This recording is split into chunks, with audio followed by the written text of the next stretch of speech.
గ్రామాల సమగ్రాభివృద్ధిలో గ్రామ పంచాయతీ సర్పంచ్ల పాత్ర అత్యంత కీలకమని, ప్రభుత్వం అందిస్తున్న నిధులను నియమ నిబంధనలకు అనుగుణంగా పారదర్శకంగా వినియోగించి గ్రామాల అభివృద్ధికి తోడ్పడాలని జిల్లా కలెక్టర్ రితేష్ వి పాటిల్ సర్పంచ్లకు పిలుపునిచ్చారు. నూతనంగా ఎన్నికైన గ్రామ పంచాయతీ సర్పంచ్ల కోసం ప్రభుత్వం ప్రతిష్టాత్మకంగా నిర్వహిస్తున్న రెండవ విడత శిక్షణ కార్యక్రమాన్ని మంగళవారం భద్రాద్రి కొత్తగూడెం జిల్లాలోని doctor Manmohan Singh institute of science and టెక్నాలజీలో నిర్వహించారు. జిల్లా కలెక్టర్ ముఖ్య అతిథిగా హాజరయ్యారు.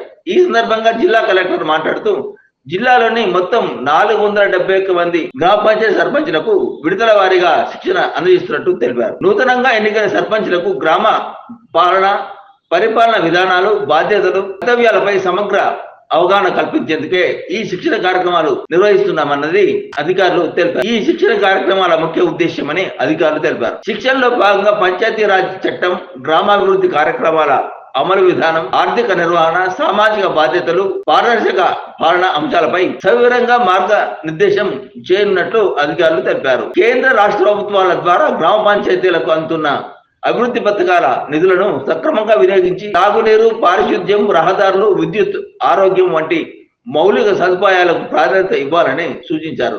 ప్రతి గ్రామంలోని అంగన్వాడీ కేంద్రాల పరిస్థితిని సర్పంచులు నిరంతరం పర్యవేక్షించి చిన్నారులు, బాలింతలకు పోషకాహారం సక్రమంగా అందుతున్నది లేనిది పరిశీలించాలని సూచించారు. 18 నుండి 20 సంవత్సరాలలోపు నిరుద్యోగ యువతపై ప్రత్యేక దృష్టి సారించి జిల్లా యంత్రాంగం నిర్వహించే ఇంటర్వ్యూలు, ఉపాధి అవకాశాలపై అవగాహన కల్పించి యువతను ప్రయోజకులుగా తీర్చిదిద్దాలని సర్పంచులను కోరారు. ఈ కార్యక్రమంలో కలెక్టర్ సర్పంచులకు శిక్షణ కిట్లను అందజేశారు. ఈ కార్యక్రమంలో సిఇఓ నాగలక్ష్మి, డిపిఓ సుధీర్, శిక్షణ డిపిఓ అనూష, డిఎల్పిఓలు Prabhakar, Ramana, TGIRT centre head Subhash Chandra Goud, ట్రైనర్లు Bansingh, Ravinder Reddy, Sunil Kumar, Mutyalarao, Hazrat Vali, APO Ranga, SBM Revathi, DTM Sandeep, Arun Kumar తదితరులు పాల్గొన్నారు.